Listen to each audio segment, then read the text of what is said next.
پیارے بچوں، ایک دفعہ کا ذکر ہے کہ جنگل میں ایک چیتے اور لومڑی کی کافی گہری دوستی تھی، لیکن چیتا ہر روز جنگل میں کسی نہ کسی جانور پر حملہ کرتا اور اسے ہلاک کر دیتا تھا۔ لومڑی کو یہ بہت برا لگتا تھا۔ ایک دن لومڑی نے چیتے سے کہا، آئیے سردار، میں آپ کے لیے شکار کا بندوبست کرتی ہوں۔ چیتا راضی ہو گیا اور اس نے لومڑی سے کہا، اچھا ٹھیک ہے، مجھے بہت بھوک لگ رہی ہے، تم ایسا کرو کہ شکار کا تلاش کرو۔ لومڑی نے کہا، میں نے شکار کی تلاش کر لی ہے، آپ میرے ساتھ چلیے اور اس پر حملہ کر کے اسے کھا لیجیے اور مجھے بھی اس میں سے حصہ دیجیے گا۔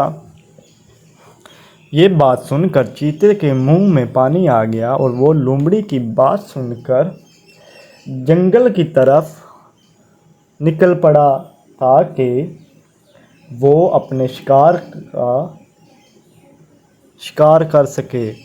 پھر لومڑی نے اس سے کہا، بادشاہ سلامت، آپ ادھر ہی رکیے گا، میں آپ کا شکار لے کر آتی ہوں۔ اس کے بعد لومڑی وہاں سے اسے چیتے کو وہاں کھڑا کر وہاں سے چلی گئی۔ لومڑی کافی زیادہ چالاک تھیں۔ وہ چیتے سے سبھی جانوروں کی جان چھڑانا چاہتی تھیں۔ پھر وہ ایک جنگل کے بادشاہ سے شیر کے پاس گئی تو اسے کہنے لگی، بادشاہ سلامت، آپ ہمارے چیتے سے جان چھڑوا دیجیے، وہ آپ کا شکار کھا جاتا ہے اور سبھی جانوروں پر حملہ کرتا ہے۔ پھر شیر نے کہا، اچھا ٹھیک ہے، چلو ہم چلتے ہیں اور اس سے معصوم جانوروں کو بچا لیتے ہیں۔ لومڑی یہ بات سن کر بہت خوش ہوئی اور شیر وہاں گیا اور اس نے چیتے پر حملہ کر اس کو ہلاک کر دیا۔ لومڑی بہت ہی اچھی تھی۔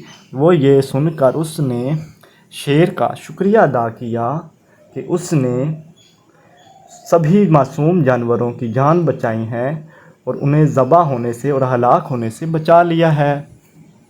شیر نے کہا، کوئی بات نہیں، یہ تو ہمارا فرض ہے، میں جنگل کا بادشاہ ہوں، اس لیے میرا فرض ہے کہ میں سبھی جانوروں کی حفاظت کروں اور ان کے رہن سہن کا خیال کروں۔ اگر آئندہ بھی کوئی ایسا جانور جو